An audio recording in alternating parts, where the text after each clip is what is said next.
Salut!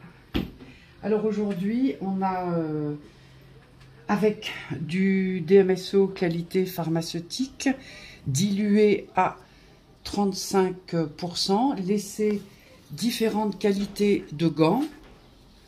Voilà, voilà et voilà, trempé donc dans un bol avec du DMSO dilué à 35%. Je vais vous montrer ce que ça a donné. C'est ok, ok. D'accord. Donc, j'ai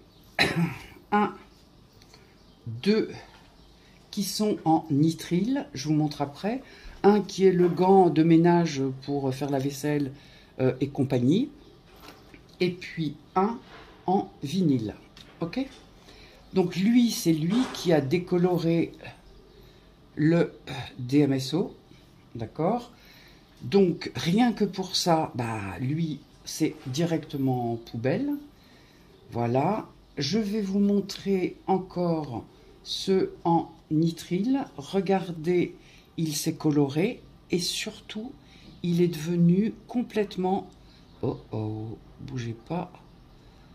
Bon, alors je vais en prendre un autre bout. Poreux.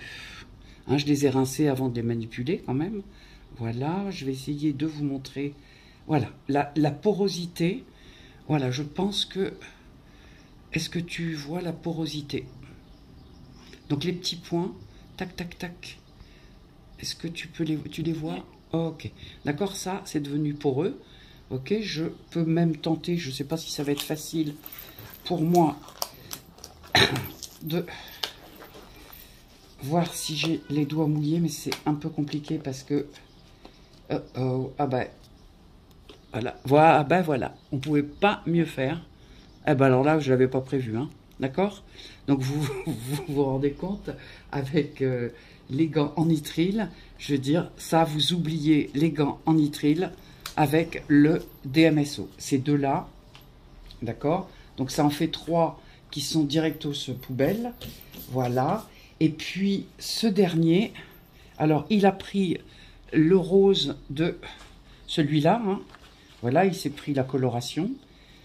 Voilà, donc je mets la main dedans. Il a passé le même temps, hein.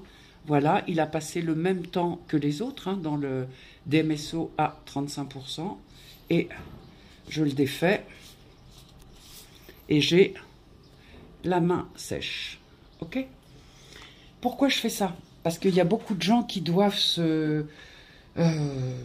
appliquer du DMSO sur les cheveux. Et puis... frotter un petit peu pour faire pénétrer le DMSO. Donc c'est compliqué de le faire avec les mains, ça dure longtemps. Et ce qui voudrait dire qu'après l'application, ces gens ne pourraient plus toucher quoi que ce soit pendant un temps assez important. D'accord?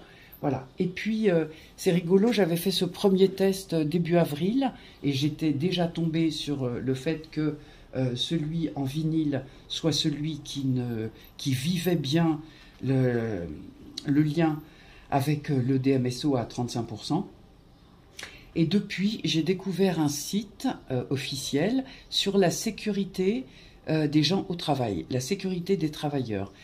Et sur ce site, c'est étonnant, ils expliquent en cas de déversement accidentel du diméthylsulfoxyde, donc le DMSO, alors il y a toutes les zones de sécurité, on ouvre les fenêtres, on met un masque, on met des lunettes de protection spéciale, et si on en a des gants en néoprène, c'est des gants très très très épais, souvent noirs, qui montent jusqu'au milieu du bras.